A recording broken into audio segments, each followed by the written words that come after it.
there's a huge amount of our content that people can essentially consume for free.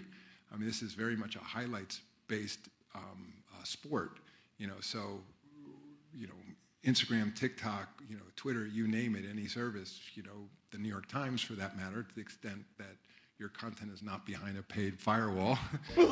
There's an enormous amount of content out there. YouTube, by another example, that is advertising based that consumers can consume. Ooh, I see some hungry NBA fans. Yes, I do. Oh, how'd you like this? Here, TikTok reel. There you go. Oh, that's a good boy, isn't it? That TikTok reel. That's so good. Never in a million years I thought I'd ever hear an NBA commissioner say, you don't really need to watch the games. I mean, there's highlights. NBA is a highlight sport. All I've seen and heard from Adam Silver are lowlights. No true fan of basketball would ever say the sport is a highlight sport, because it's not.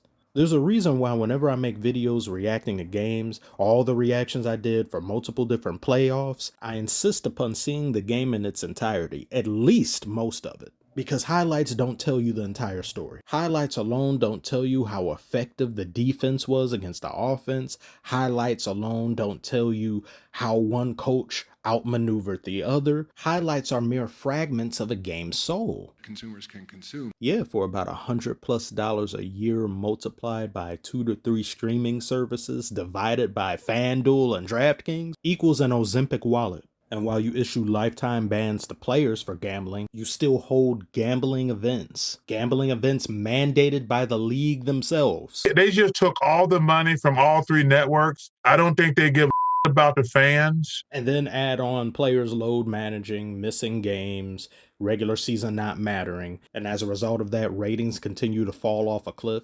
The NBA is just not a good product right now. But because of the deals they signed, they don't suffer the effects of bad management and bad ownership. The only ones who do suffer are us, the fans. Don't even get me started on trying to see a game in person. You got to sell a few organs on the black market in order to do that for nosebleed seats. And when you come back home, you can't see a game. Local blackouts and cherry-picked scheduling. I can't wait until I finish this. I need to get these issues solved and fixed. It's longer than this now. It's almost 30 minutes at this point, but I need to get it uploaded. I feel as though I come off as being too pessimistic or overly cynical about the league, but then when I hear things like this and I witness ill-conceived decisions or non-decisions being made, I can't help but feel that perhaps I'm not angry enough. The man essentially said, watch clips, bro.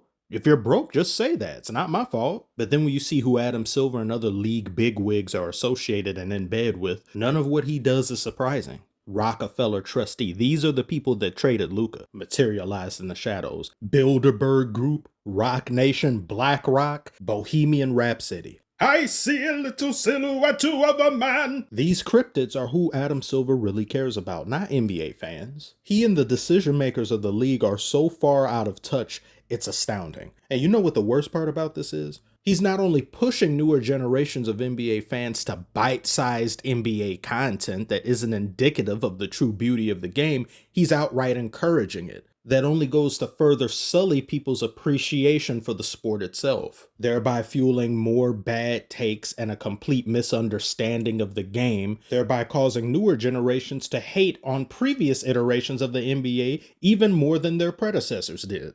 And it's only with the NBA this happens. You have greats and entire decades and massive swaths of basketball getting disrespected to unconscionable levels. And it will only get worse because the newer generation has been indoctrinated to watching tidbits and micro-sized pieces of the game rather than the full length of regulation. Now, what Adam Silver said was horrendous, but when you see the entirety of his statement and his entire spiel on the subject of streaming and people not being able to afford to see all these games, he does expound upon his point more, bringing up how there are more locally broadcasted games than at any point in NBA history. But that in and of itself doesn't tell the entire story, because these broadcasted games often feature teams the NBA cares about the most. So you aren't presenting fans with a full picture of the newer talent that's in the league.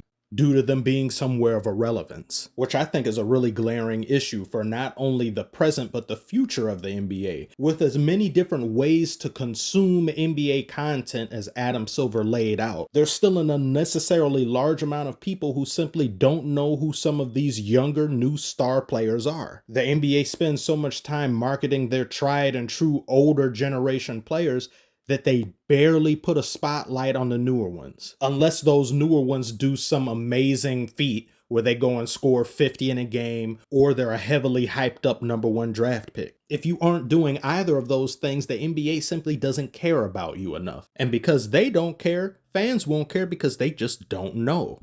Meanwhile, the massive amount of money they made from TV deals and streaming deals continues to come in, so all of the fans' complaints are drowned out by the raining of dollars. They could simply care less. And with Adam Silver's recent statement, he's made it abundantly clear that fans take a back seat to corporate dollars and corporate entities. Well, to be honest, fans are roadkill now. We got thrown out the window and ran over a decade ago.